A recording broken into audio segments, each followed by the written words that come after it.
Ben Houchen is duly elected as Mayor for the Tees Valley Combined Authority. I feel excited, I feel elated, I'm chomping at the bit to get started.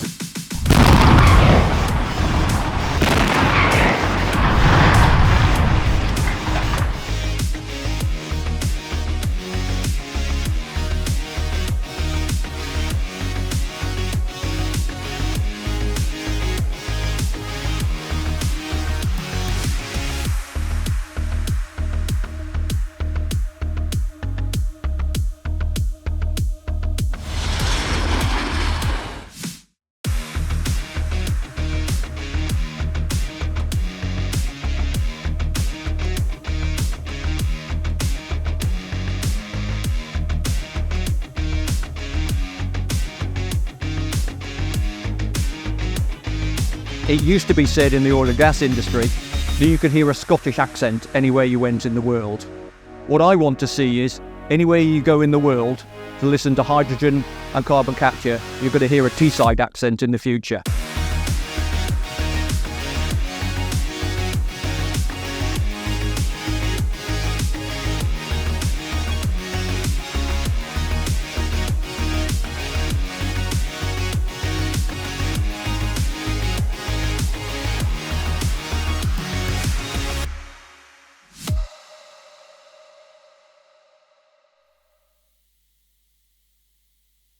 The Mayor of the Tees Valley, Ben Houchen, and Dan to the stage. Thank you.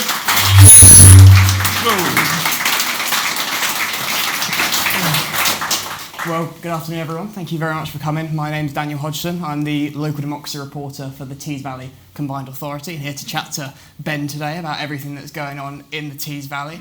As you saw in the video, he was elected in 2017 and has won re-election in 2021 and 2024. Ben, do you want to tell the crowd a bit about yourself?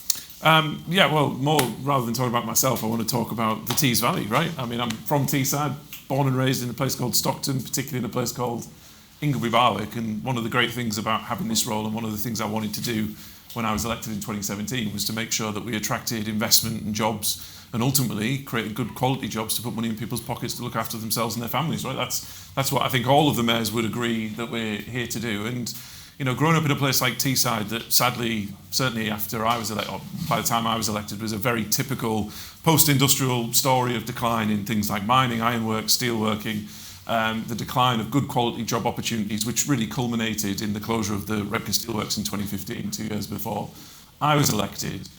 For me, it was about trying to make sure that we move the dial, shake up the local economy, and do some really big things that attract investment back to our area, because I keep saying to the team, of which there are many in this room, so if you get a chance to speak to them, please do. You know, we've got to do the big things, because we're still not just competing with the likes of Manchester and Liverpool and Birmingham and dare I say even London. We're actually competing on a global scale. So to do it on a big scale and do some of the things that we've delivered over the last 8 years, we're going to deliver even more over the next 3 or 4 years with the incredible team that we've got around us at the Tees Valley. I'm really excited for the future of the region. And you touched on the Redcar Steelworks. Since they closed and you came in, it was a big project right from the start, wasn't it? Do you want to describe exactly what happened there? I think the Redcar Steelworks, obviously now known as Tees Works, is the project that really defines the story of the region. I mean, if you go back to 2015, 3,233 people lost their jobs, both directly and indirectly, at the steelworks. And actually, there was a great story kind of 3 years on from that with the SSI task force. Basically, the government stepped in with £80 million worth of funding to help people get back into work. And actually, everybody, both directly and indirectly, who lost their jobs in 2015 did find either a job or were able to start their own business. The bit that wasn't communicated was the fact that Redcar, which is obviously where the steelworks was located, went from being, in effect, the richest per head of population within the whole of the Tees Valley to the lowest. So you had steelworkers and really good supply chain jobs on 60, 70, 80,000 pounds a year, all of a sudden being massively underemployed on 20, 30,000 pounds a year. And so for us, it's not just about any job at any cost, right? It's about good quality jobs. And how do we get this sense of pride and culture back where, you know, Teesside built the world, right? The Darlington to Stockton Railway was, you know, the world's first passenger railway was between Darlington and Stockton in 1825. The friction match was invented in Stockton, I must declare, by a very distant relative of my wife's many, many years ago. There are ICI has exported huge things around the world, from Quorn to everything else. And British Steel and ICI did build the world, whether that's steel that went into the Burj Khalifa, went into the Cabinet War Rooms in London. It's in 9 of the 10 tallest buildings in the world. There is a sense in Teesside that we like to have a pride in work, but also a pride in being able to give back to not just our local community, but actually to everybody. And if you look at the journey of Teesworks, that's what's happened. You had the closure, you had nothing happening, you had liabilities of £20 million a year to the taxpayer. And now you fast forward, and we've already secured north of £8 billion worth of private investment. We've already secured contractually just over 10,000 jobs. We have K2 here as the sponsor. K2, incredible main contractor or principal contractor on the Sia development. Sia Wind, the single largest investment ever made by a South Korean company in the UK. Of just over £1 billion, of which K2 have been incredible on designing and building the world's largest monopile factory, which hasn't been done anywhere else, comes with its own technical difficulties and cost difficulties. It's an incredible site, and ultimately I'm confident in saying that site, once it's fully developed out over kind of the next 5 to 7 years, will deliver more than the 20,000 jobs that we originally set out in 2017 that it would create. And not only will it be the absolute catalyst for everything else that's going on within the Tees Valley, but actually will be a significant centre for UK PLC. I think you'll see in the weeks and months ahead, even a Labour government working with a Conservative mayor will recognise the unique opportunities that the Teesworks site can deliver. And you've touched on that multiple times when I've interviewed you. The fact that it is a Labour government isn't discouraging you, hasn't been a problem for you. The investment's still coming into the region since the last general election. Absolutely not. It was a big concern. So politically, I remember knocking on doors before the May mayoral election, and there were a lot of people who were really transactional in the way that they were viewing that vote. A lot of people would say to me, Ben, we really want to vote for you, but we are going to get a Labour government, so how is that going to work, and are we going to be disadvantaged by having a Tory when there's going to be a Labour government? I wasn't necessarily disagreeing with them on the doorstep. I think it was pretty self-evident what was going to happen. But, my view has always been, not just in the last 12 months, but in the last 8 years, I'll work with anybody who wants to deliver for the local area. I have to, right? The 5 local authorities I have to work very closely with to be able to get stuff done. And thankfully, they're keen to work with me. And, I was fortunate enough to meet the Prime Minister, 3 or 4 days after the general election. And I'd never met him before, and he was very kind to give me some of his time. And he said the same thing. He said, I want to work with you. I want to deliver on my agenda irrespective of politics.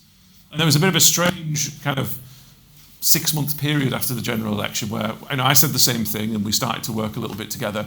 And it was a bit of a Mexican standoff, really. It was kind of like, are you going to put your gun down? Because I'm thinking about putting mine down. I feel like this is working. And over a period of time where we built up some trust and we worked better together, I can now gladly say that the guns have been put back in the holsters, and we're working really well together.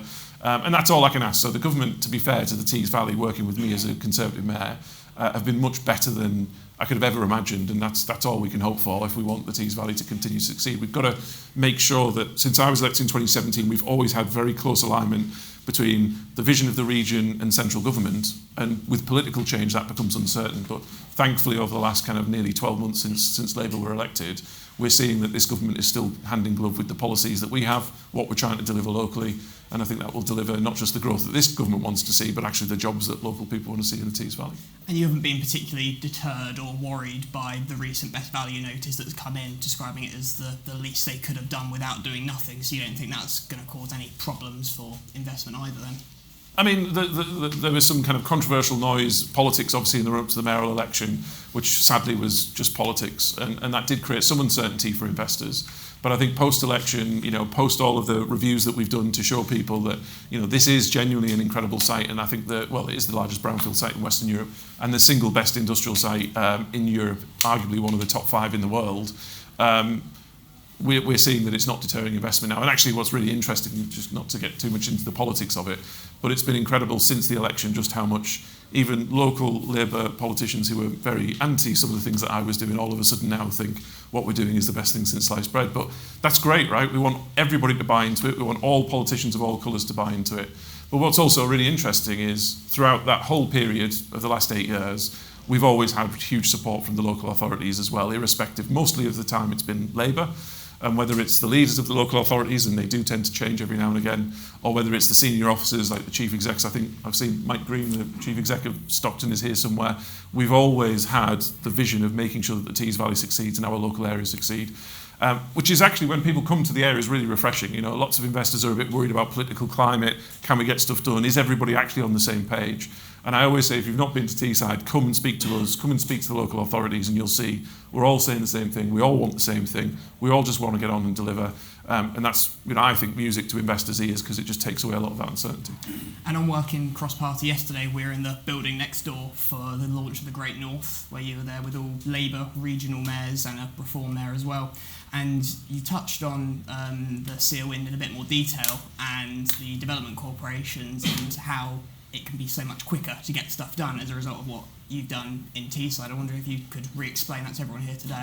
Yeah, I mean, development corporations, I think, are a genuinely fantastic way of being able to accelerate development. And really, the Mayoral Development Corporations that mayors now have the power to set up are the same, really, as the urban development corporations of the past that really were, you know, kind of pushed on and created by Michael Heseltine.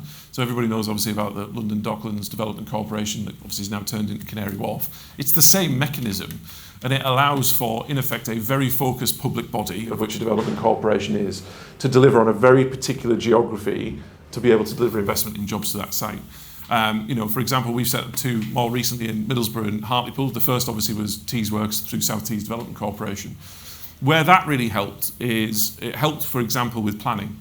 So one of the things that the Development Corporation did on the Tees Works site is the Development Corporation itself went and got the planning permission to put it in place to reduce the barriers of entry for investors.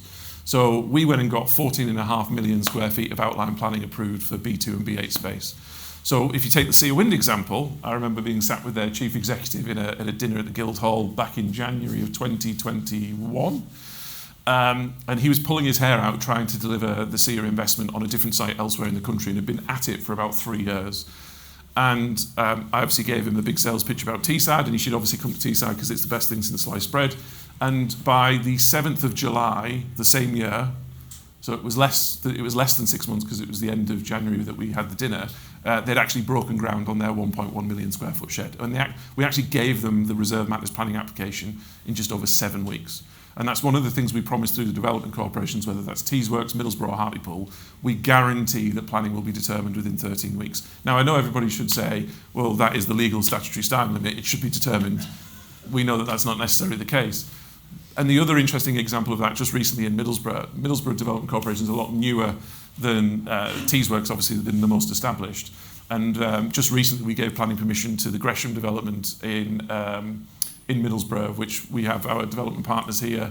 We've got Neil there, and I think I've seen Lee as well, who've been incredible in helping us get that development over the line. You know, a new hotel delivered by Marriott through one of their products, you know, student accommodation, buy to rent, you know, significant young professional, I think it's about 1,500 units in total for town centre living, £200 million development. We delivered that planning application, or we determined that planning application within, it was 10 weeks and 1 day of a £200 million development in Middlesbrough Town Centre. And so the reason we do that, and the reason development corporations are a great mechanism to do it, is again, if you're an investor and you can go and invest anywhere in the country or maybe even internationally, one of your biggest issues is planning. And I know the government talk about it, and there's a difference as to whether they're doing anything about it. So with devolution, we're able to take that on and just deal with it ourselves. So we say to developers, okay, well, our partners will come along with us. We'll give you it within 12 weeks. We did it within 10 weeks and a day. And the reason we also did that was to send a signal to the market that if you want to go and spend your hard-earned money and you want to put your money at risk into developments in places like Middlesbrough and Hartlepool, then who are we as public bodies to get in the way? We should be encouraging that investment, de-risking it for you and helping you get it in the ground. Because again, why do we care about that? It's more investment, it regenerates town centres, and again, it goes back to putting money in people's pockets through jobs to be able to look after their families as well. And what I would say, just to touch upon that, we've got those development corporations, but we also have increasingly good relationships with the local authorities where sometimes you could make an argument that development corporations might work very well. But there are other opportunities where if you've got such a good relationship with the local authority, you may not need a development corporation if you can make sure you're completely hand in glove. So again, using Stockton Council as the example, which is the largest council in the Tees Valley, and I'm going to get this wrong, so Mike Green, wherever he is going to punish me if I get it wrong, but it accounts for about a third of the whole of the economy of the Tees Valley. They're looking at an incredible development down by the riverside in the town centre around something called the Marshalling Yards, which they've developed into a health and social care zone, which is going to see, hopefully, if the government kind of tick it off, a new medical school being delivered by Teesside University. There, it's going to see a huge amount of services being relocated there as well, and it's going to see some significant corporate development, which is fantastic, and we can do that just in partnership. And again, it's about speed of delivery. If you can say to an investor, you've got probably 2 years in your timeline to try and get planning, if you can take out all of that except for 12 weeks, that's a huge advantage to an investor to choose Teesside rather than anywhere else. And that goes back to our hunger for investment. We're not prissy, we're not Seven Oaks, we're not sat in the Cotswolds. We want investment, we want to build things. And so if anybody wants to deploy their capital, I genuinely don't think there's anywhere better in the country at this minute than Teesside. And you touched upon Gresham there, who are here with us this week at the event, aren't they? And with that, plenty of investors here. What do you say? Just come and talk to us if you want to do something similar? Just chat to you? Absolutely. We've got huge sites across the region, both industrial, corporate, residential, that if people want to deploy their capital, they should come and speak to me. I am, in effect, a front door into the region, and whether it's based in Stockton, Middlesbrough, Hartlepool, Darlington or Redcar, it doesn't matter. Come and speak to us. We've got great relationships with the local authorities. We will open doors. We will put you in front of the right people. We'll walk you into the chief exec's offices, and we will make sure you get the fair hearing that allows you to help us deliver on the vision that we all want. We want our town centres to thrive. We want better regeneration. We want more economic job opportunity for people. And we also want good quality living accommodation for when we're creating those jobs, allowing people to be able to get on in life as well. Absolutely, we would always do that. And again, I would say to people, just look at the proof in the pudding. Nobody trusts a politician, right? You're all sat there kind of believing half of everything I say at most. But really, if I point you to our planning portals across the local authorities, you can see the planning applications being determined in the timescales that we're talking about. You can speak to the investors that we're already working with, who get a fantastic feeling of unity and wanting to get things delivered, rather than always assuming that the answer's no. We're assuming that the answer's yes, and if it's not, we need to figure out how to make it a yes. You get a very positive vibe from Teesside, whereas I know other areas, deal with development in a slightly different way. But again, this goes back to our history, that we've been in the dumps. We've seen our industries decline. We've seen our town centres decline. And we know what poverty and we know what deprivation brings. And we know that economic generation through the private sector, through these types of investments, that's the thing that lifts communities. And that's why we want it so desperately. And with that, you say proudly, best place in the country to invest now. Possibly wasn't the case when you took office. It's taken a lot of work to get to this point. What has been the biggest challenge in the last 8 years, would you say? The biggest challenge has been dealing with family life. Having no family life or any personal time, it is a, I was just saying to somebody before, it is a labour of love. From the second you wake up to the second you go to bed, if you're doing this job properly, it's 7 days a week, every waking hour. It's long hours. And I think one of the biggest challenges is trying to get to a place where it isn't just reliant on me. I could be hit by a bus tomorrow, right? And we need to make sure that the wider team in place, the working with the local authorities, the maturity of the combined authority gets to a place where, to some extent, it hopefully doesn't really matter who the mayor is. The unity and the drive and the vision of where we're all going, everybody is so bought into that it will continue. And I think we're getting there. There are some improvements that need to be made, but we've recruited fantastically. We've got, like I say, we've got Bev Byrne, who we stole from one of our local authorities, apologies to Hartlepool, who's now, in effect, running the two development corporations in Middlesbrough and Hartlepool. She's building up capacity. We're trying to provide more capacity to Stockton for the work that they want to do in their health and social care zone.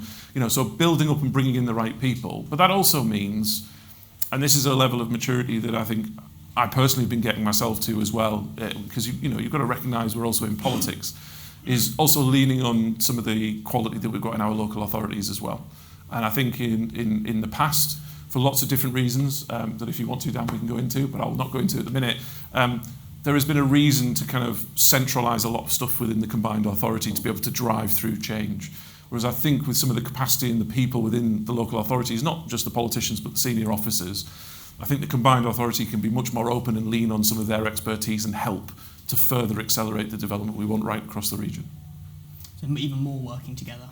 Well, we need to. I'm only one person. We've got a relatively small team at the combined authority. If you look at some of the other combined authorities, the personnel, I don't know how they do it in their budgets, but the personnel are absolutely through the roof. We have, in total, about 130 staff. So we're a lean organisation, but every single person buys into the culture of wanting to improve our local area. They're all from the local area, and that gives them that extra passion to put in the extra effort, to work the extra hours, and make sure that they can see a real change in the local areas that they grew up in. That's why we do what we do. And again, we're starting to see the local authorities want to come on that journey. We're being more open with the local authorities. And again, if we can give that message, which hopefully you're getting from today, that irrespective of local government, regional government, and political party, that actually we're all going to want to achieve the same thing. That as somebody who used to run their own business myself, it takes a big red flag out of the way, and it certainly helps look at the risk register and take some of the politics out of it, some of the uncertainty out of it, because political cycles come into this as well. And I can say in the Tees Valley, irrespective of political colour of local authorities, which we've had changes of over the last 8 years, irrespective of whether mayorality changes and even staffing changes, that constant direction and the vision that we're trying to achieve is not going to change. And you touched on the planning portal, something that I spend a lot of my time going through, seeing applications, writing up I feel sorry for you, Dan, HMOs, yeah, all sorts like that. But what's interesting, sometimes with these HMOs in the town centre is they talk about the need for them in order to bring workers into the community to do the jobs that I'm sure you'd prefer people in the Tees Valley were doing. So how do we train up those people to make sure that we've got the skilled workforce if these people choose to invest here today? So I think we've got the best problem. So if you look at the projections in about 3 years' time with investments we've already delivered, not hopes of if, buts and maybes, but investments we know that are landed, we're probably going to need somewhere between 5,000 and 7,000 construction workers in 3 years' time, all at the same time as we start to get towards things like peak construction on Net Zero Teesside. We're obviously going to see, hopefully other developments kind of accelerate in the same way. And so we just don't have 5,000, 6,000, 7,000 construction workers in the Tees Valley. So a couple of things are going to happen. One, it's about how do we work with the local colleges, councils and university to create that pipeline. We've got a really interesting mechanism we could spend an hour on around the devolution of the adult education budget and how we've used that to be able to do, in effect, direct awards through businesses to be able to train people. So SIA is a great example. We say to big businesses, right, SIA, for instance, you're going to employ 1,200 people. So how many welders you need, how many receptionists, accountants, HR managers. You know all of that, and you also know your ramp-up profile from practical completion of the factory. And actually, they've started to recruit significantly ahead of practical completion, which is about to happen in the next few months. So we say to them, well, give us that profile, and what we can do, because it's going to take you 2 or 3 years to build, 24 months or whatever it is, maybe 3 years to build the actual facility. That gives us plenty of time then to be able to retrain adults who are looking for different types of skills, people who might have some of the skills but not all of the skills, and actually young people who could serve a full apprenticeship on some of these big developments that we're doing. Like NZT, you could do any kind of really interesting technical engineering apprenticeship on one construction project. So the opportunities are there, and we have the money to be able to fund a lot of these courses through the colleges and the university. But the other part of that is we shouldn't shy away from the fact it's a good thing to have people coming to the region. But one of the huge pressures is, because of that decline that we've had for so many decades, we don't actually have many hotels. Again, I keep talking about Stockton, but Mike, if anybody wants to go and speak to Mike afterwards, great chief exec from Stockton, they did something really interesting, which politically is quite a sore topic locally, because the local Tories have been causing Mike all sorts of hassle at Stockton. But I personally, as a Conservative, think it's a great idea. They put their money where their mouth is. They knew there was a hotel demand, so they built a hotel. And Hampton by Hilton are now operating that, and it's at maximum capacity all the time. And Mike told me the other day, most of them are contractors working on Tees works. That's people coming in, staying here during the week, spending money in the local community, and then I'm sure going back home at the weekends. We absolutely need more capacity, which is one of the reasons in the Gresham development in Middlesbrough, the Marriott, bit our hands off, as well as a number of other operators, to build the 200-bed hotel in Middlesbrough. We could build another 3 or 4 hotels, and we will be nowhere near saturation of what we need for people coming in over the next 5 to 10 years as part of that kind of hotel serviced accommodation bit. We also need a huge amount of serviced accommodation. And there are some small projects, and what you're finding in places like Redcar, you're seeing some real entrepreneurial developers who are buying up kind of terraced houses, knocking them through, and kind of creating small kind of serviced accommodation, small hotel type stuff, which again is fine, but what we'd rather be doing is building proper serviced accommodation, proper hotels, because again what we want is we don't want local housing stock to be converted into temporary accommodation. We want to be able to accommodate local people as well for those permanent jobs. So all of that is in the mix. And to be frank with you, Dan, that was the primary reason I set up the development corporations in Middlesbrough and Hartlepool, because for 3 or 4 years I'd been saying to all of the not all of the councils, certainly Redcar and Middlesbrough, you need to get ahead of this because all of these jobs are coming. So what are you doing about the supply chain? What are you doing about your housing stock? What are you doing about the service accommodation in hotels? And to be frank, Middlesbrough and Redcar in particular didn't do anything. And so it got to a point where we couldn't leave it to them because maybe they didn't really understand the vision. Maybe it was a bit early for them to buy into the scale of what we were trying to achieve. So we set up Mayoral Development Corporation in particular because there's huge untapped capacity in Middlesbrough to be able to build those hotels and service accommodation, and then the leisure that comes off the back of that and getting people living in the town centre, of which bizarrely nobody lives in Middlesbrough town centre at the minute, the actual town centre itself. So we need more town centre living because that helps regenerate high streets and retail and leisure, etc., etc. And the same reason for Hartlepool, because again, it's not just about Redcar and Middlesbrough. Teesworks is going to benefit the whole country, never mind the region.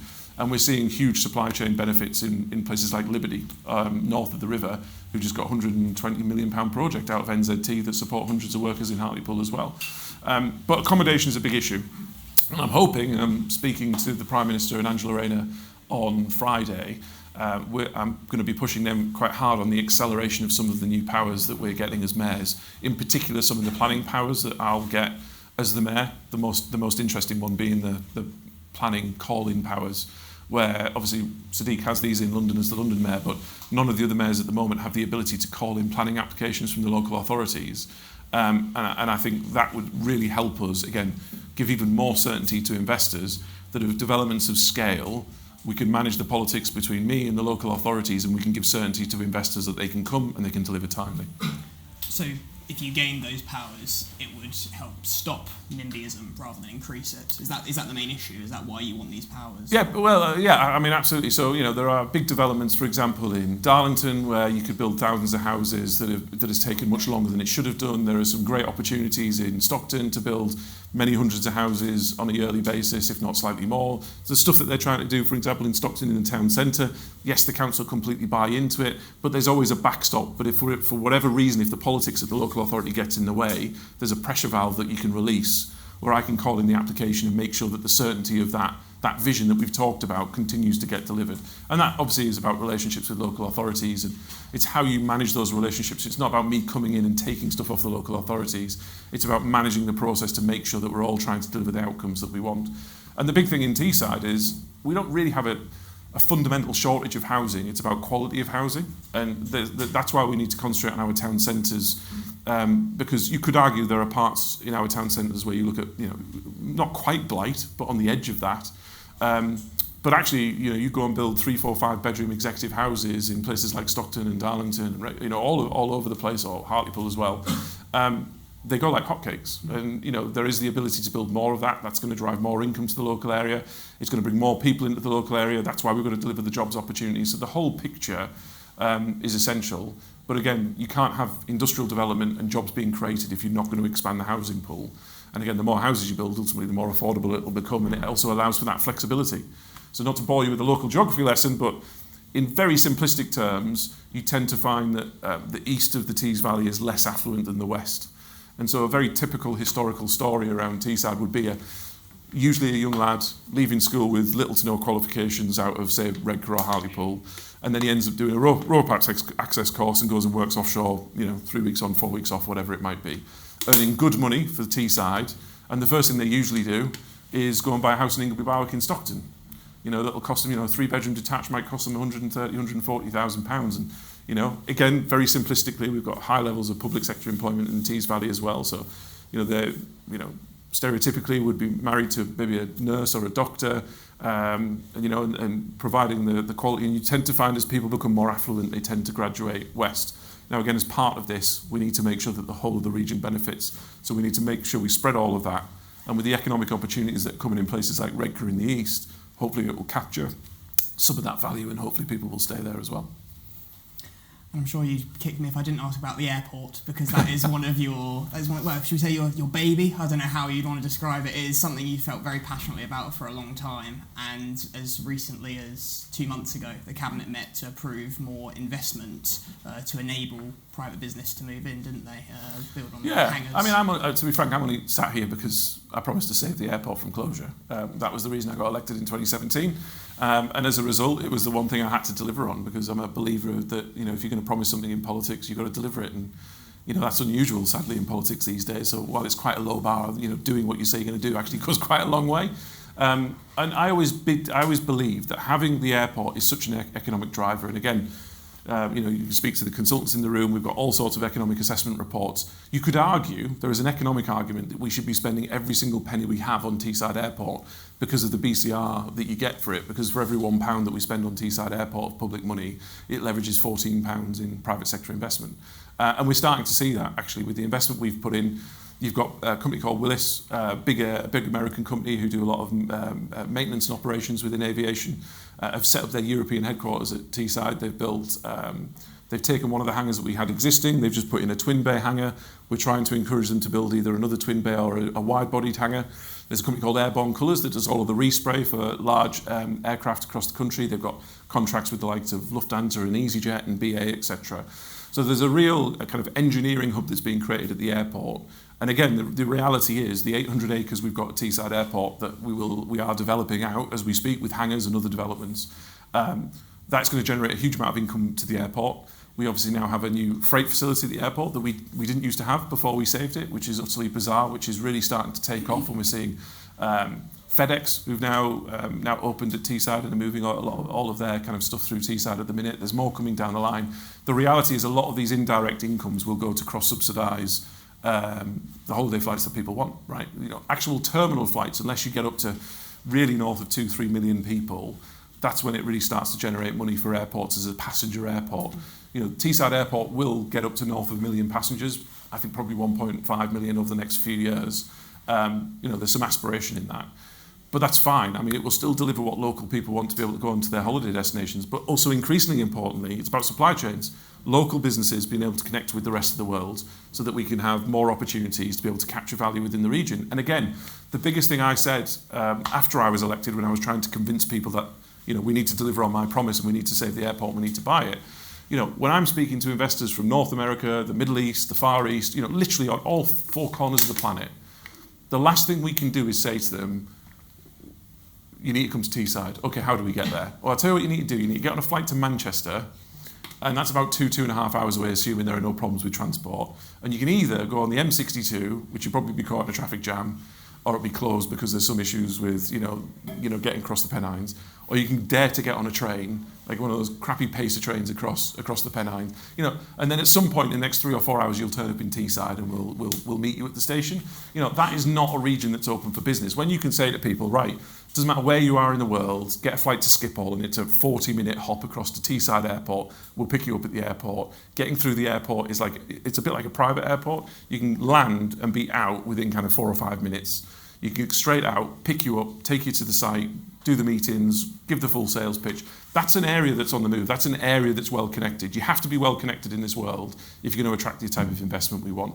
And that underpins why we save the airport. It's the jobs, it's the economy. And yes, people want to go on holiday, but actually it's the fundamental economic benefits that having an airport brings, which we're seeing now elsewhere. It's interesting to see, with sadly Doncaster Sheffield Airport closing, the local politicians recognising the benefits of airports and now looking to reopen that. Whether they will or not, I'm not entirely sure, but it's a recognition that airports as a piece of infrastructure, I think, are absolutely vital. And where you've got them, it's absolutely essential that you keep them, because I think people underestimate just how much of a bang for your buck you get by having an airport in your region. And we'll go a bit further north, something we haven't spoken about as much as Hartlepool and the film studios there. I mean, that's something that's not my remit as much. I don't cover Hartlepool, but do you just want to explain what has happened there over the last few years? Yeah, I mean, to be fair, Hartlepool Council were really forward thinking about this, and they had some good facilities in Hartlepool that they wanted to convert to a film studio, working with the Northern School of Art. For anybody that doesn't know the Northern School of Art, it used to be the Cleveland College of Art and Design. It is a nationally renowned college that specialises in this creative sector, everything from costume design through to animation, everything. It does incredible things. And so pairing a new film studio with the College of Art and Design, it will help with training, but also help with some kind of economic benefit as well, and some spin-outs. It was a very small nucleus idea, but really forward-thinking from Hartlepool. And we, through the Combined Authority, funded that. And then since, what we've had is we've set up a creative industries team within the Combined Authority. We were the first Combined Authority to prioritise culture in the creative industries of any in the country. And that then led to, we've got Charlie Kemp. There she is. Wave, Charlie. If anybody wants to speak about creative, go and speak to Charlie. We then kind of put that at the forefront. So when we're working with the likes of the Arts Council, we're trying to be much more forward-thinking and much more kind of upfront about how important this can be. Now, it's interesting to see other regions trying to play catch-up. But actually, it's really important to us because, again, we go back to the hard economics of this. When I'm speaking to, chief executives who are looking to set up, big factories or big investments in the region, it's not just about the hard metrics of land, planning, power, local kind of buy-in, etc. You've got to take in that personal responsibility as well. And you think, well, that chief exec is going to probably have to live over here for the next 3 or 4 years while this project gets commissioned, right? So he's probably going to have to, or he or she is going to have to move their family over. So where can they go to school? What are the local high streets like? What's there to do? What are the leisure facilities? And what are the opportunities for them as well? Film and TV in the creative industry is a booming industry, and it's not just in film and TV. The gaming industry we have in the region, I think Behavioural in the room, we've got Double 11, you've got all sorts of incredible business. Actually, the fastest growing digital sector is in Teesside, fastest growing in the whole country at the moment. All of that comes together to, again, just add on to the economy to make sure it works. The sad thing, though, and by us doing that, it caught the interest of some of the big TV channels. So BBC became interested. Obviously, the government had been putting pressure on the BBC through charter reform, etc., etc. But one of the things I didn't know until the BBC came and spoke to me was that they only spend 1% of their entire budget in the northeast of England, which they know is completely unacceptable, and they're looking to address that. But working with myself and to be fair, Kim McGuinness in the northeast, we've come together collectively. And we've set up Northern Screen, which basically is a fund to be able to attract businesses to come and film and produce in the northeast. And I think some of the statistics I saw, we would have like 2 productions that might come in and do some stuff in the Tees Valley region a year. I think last year that got up to like 36, 37. It's going in the right direction. We've now got partnerships with the BBC, ITV, Channel 4. And as part of that, to go to the next stage, it's about infrastructure. So one of the big issues you have of trying to deliver this, you can have the will, but you've actually got to have the stuff in place to do it. So we need more film studios. We need physical sheds that are designed properly with the right, ceiling heights, etc., so that people can come in bigger productions. The landscaping's great. If you go out on site, you've got the coastline, you've got the national parks in North Yorkshire, you've got Northumberland, you've got places like Durham, you've got incredible places across the Tees Valley. So from that on-site location stuff, incredible. But we need more film studios. We need to do more pre-production work as well. We need more post-production. We're working on all of this because, again, if a production comes in and, say, spends 3 months there, it then leaves and it takes it all with them. But if we can capture some of that supply chain by putting the infrastructure in, then it means you're really creating a heavy cluster. And, again, we're starting to see that momentum, but that infrastructure has to go in so that we make sure we capture the pound. And, again, why do we do that? Well, if we know that the supply chain's there and the businesses are there, then Northern School of Art can churn out more quality. They give more local people more opportunities, and they can actually have a career in film and TV and the wider creative industry right here in the Tees Valley. And again, even if you go through film and TV, those skills will be incredibly transferable to things like the gaming industry with likes of Behaviour or Double 11, who have their own studios because of the type of content that they're creating as well. So it's really cross industry that it's going to work. Bev and the team are working through it as we speak. We're hoping to get there later this year. It's tied in with some funding that the government gave Hartlepool, as well as the funding that they're going to get from the combined authority. But it's a really exciting time to be in the northeast from the creative industry sector right across the board. And again, the combined authority's role is to how do we unlock that to make it easy for people to come here in those industries. Just looked at the time. I've realised I've run over ever so slightly, but I want to ask one final question about Darlington, where I'm living. Absolutely love it there. And it's a case of the economic campus, more civil servants coming, good for regeneration, good for many things really, isn't it? What's your highlight when you look at Darlington? Yeah, for those who are here who may not know, a number of years ago I started to lobby the government on trying to move some of the civil servants out of Whitehall, basically. And I know it was something Rishi was keen on at the time. And you need a bit of good fortune and good timing, but obviously I had a good relationship with obviously the then Prime Minister Boris Johnson. Obviously Rishi is literally a neighbour. I mean, my house is kind of like half a mile from his constituency. I'm just on the other side of the border in Yarm. So I knew Rishi when he was just a backbench MP back in kind of 2015. And when he became Chancellor, there was a real kind of push that he also knew about the incredible things that happen on Teesside. He spends a lot of time in Teesside, not just in North Yorkshire. And so the idea was working with him getting the centre to really move power out of Whitehall. And what we were talking about is not with the greatest respect to what happened in places like Newport, where a lot of back office stuff kind of got farmed out to different parts of the country, which actually just made it more difficult for the civil service to recruit in those areas. It was problematic. What the economic campus in Darlington has done is created a real model where actual power sits in Darlington. So the Joint Permanent Secretary of the Treasury, a woman called Beth Russell, so the most senior civil servant, basically in government, lives and works in Darlington. And she might go to London a few times a month, but her base is in Darlington. That's where she spends all of her time. And by making sure, when Rishi was Chancellor, that he was spending time at least once a week there, basically mandating ministers had to spend time there, and then on the official side, getting them to buy into it, where you have permanent secretaries and director generals and deputy directors, etc., where they were located and actually living there, all of a sudden, it was a real option for going into the civil service. Not that it was like, oh, well, if I go and work in Darlington, I'm out of London and I'm out of it. So where's my career progression? Actually, you've got the most senior civil servants there, and what we've seen is it's been a huge success. If you were to speak to Beth and the team at the civil service, they've had huge recruitment drives. You know, they're employing now more than 800 people, of which more than 80% of those people recruited are from the northeast. Granted, not entirely from the Tees Valley, but that's incredible, right? With the universities in like Leeds and Durham and Newcastle, and they've just pulled the trigger. It was part of an announcement the other day, which it was kind of like the fifth bullet point down, I would have thought.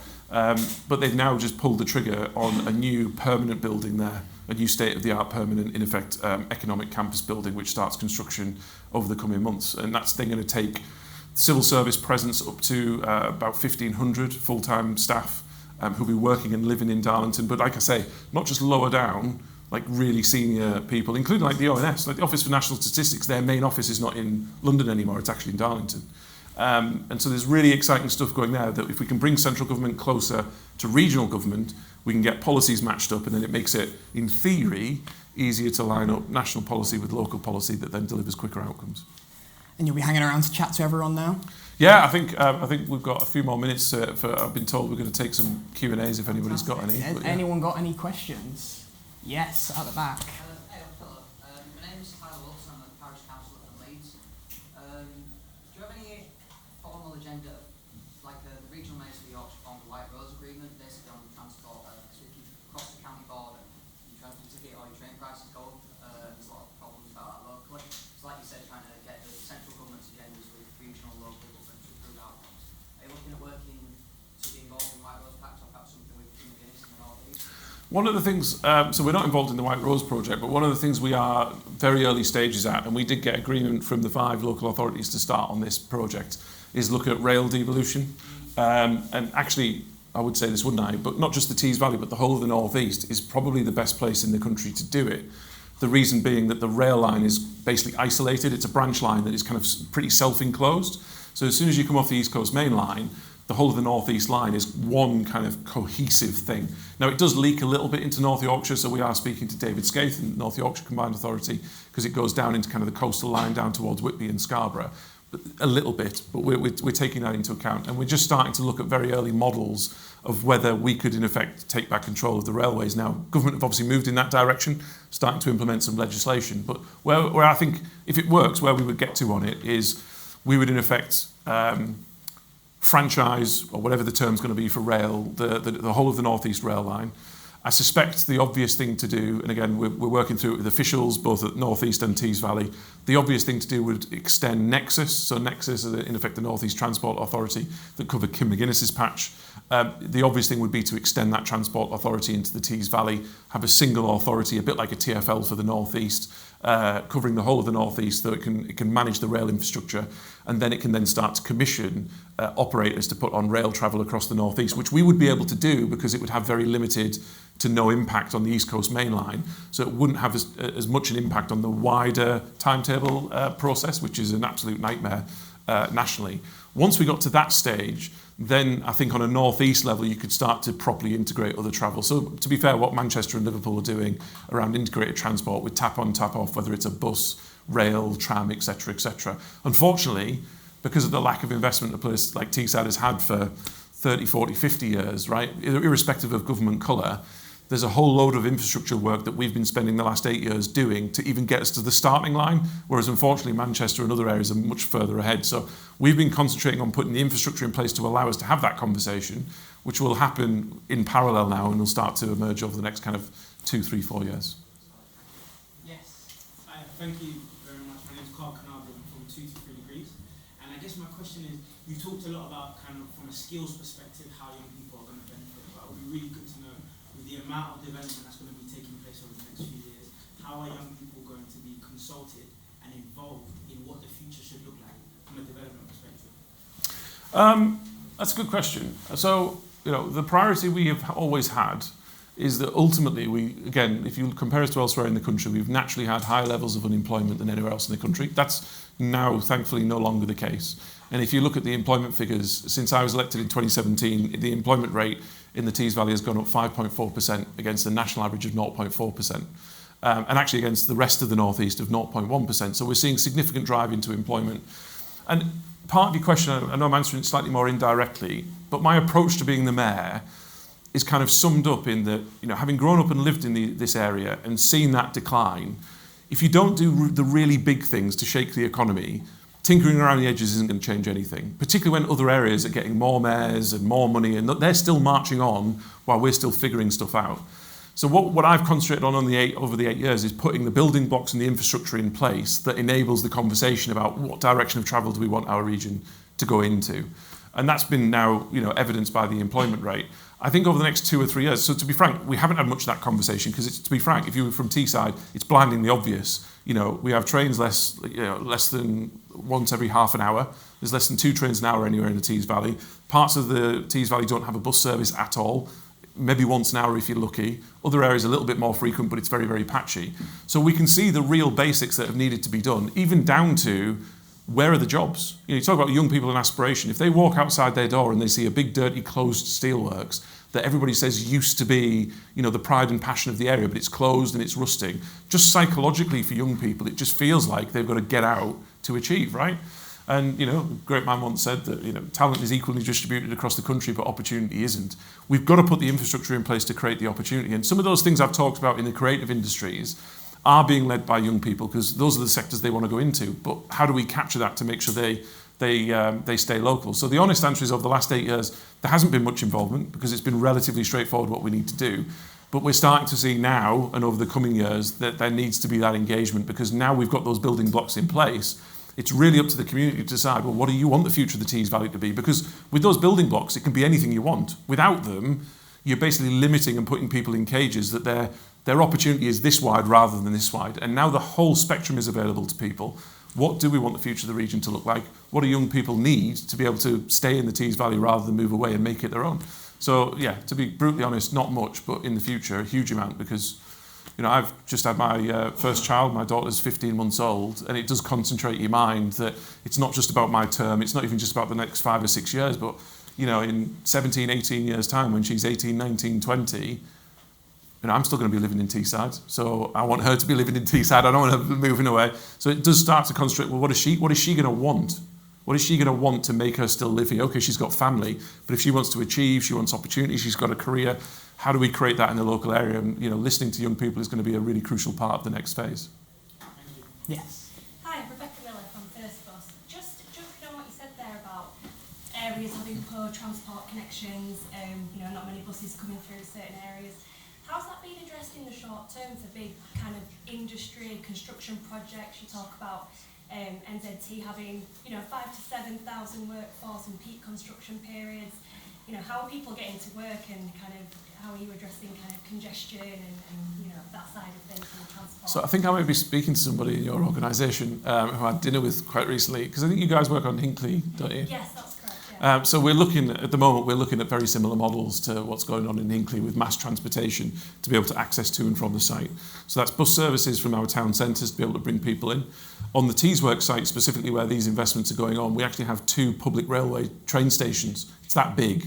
I mean, it's 4,500 acres the size of the site, right? So that's 6 times the size of the City of London, 1.5 times the size of Gibraltar as a nation, right? So we've got 2 train stations, which, to be frank, at the moment are not really in use. One of them is kind of in use, but the other one isn't.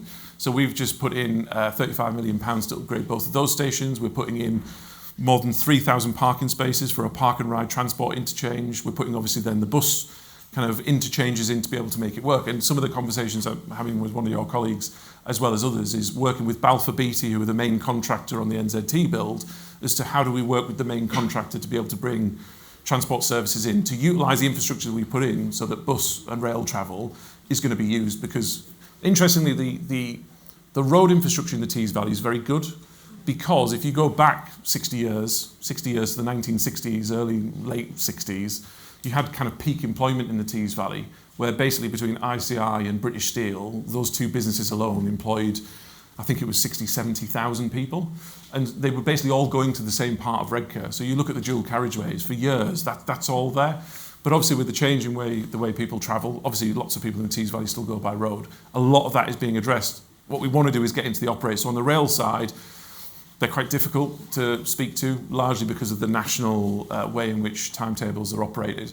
And another part of it, to be honest, is even now, after 8 years, not everybody in the country knows what Teesworks is, which I'm still shocked by.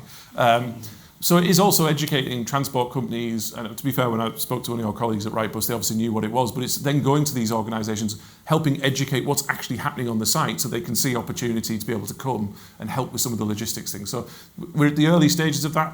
Construction of NZT starts, well, it's kind of started now, but it starts properly in June and will ramp up to peak construction in about 2.5 years' time. So now really time is of the essence to work with us and Balfour Beatty to make sure that hopefully works seamlessly, so that we don't get any of the problems that we've seen elsewhere in the country.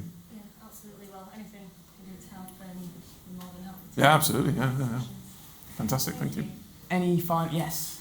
Just picking up on that one, I work for Balfour Beatty. I'm just thinking about infrastructure. There you go. Job done. Yeah. Speak to each other. Thinking about infrastructure and connectivity through the Tees Valley, and specifically the Darlington Northern Link. What's your challenge with that, or how do you see that panning out? So, a little bit uncertain, but very good at the same time. So, we already have approval to fund the Darlington Northern Link Road, which we've allocated actually an obscene amount of money. It's not going to cost this much, but £250 million towards it. It's going to end up costing significantly less than £150 million, but we've put it there because we know the size and scale of the project. What we don't want to do, even with various delays and construction costs over the next couple of years, we don't want to have to find that we're short of money. So we've definitely over-programmed capital into that. The issue with that is that money, along with all of our CRSTS2 budget, basically our transport budget from government, is currently under review, and we'll find out in the spending review as to whether we keep that money. Now, if the government decides to cut the money we've already been allocated, there'll have to be a reprioritisation project, and whether Darlington Link Road makes the cut will be up to me and the 5 local authorities, looking at what's strategically right for the local area. Assuming that the money is still there and in place, I think we could start construction within the next 12 to 18 months, because again, it won't go through a DCO.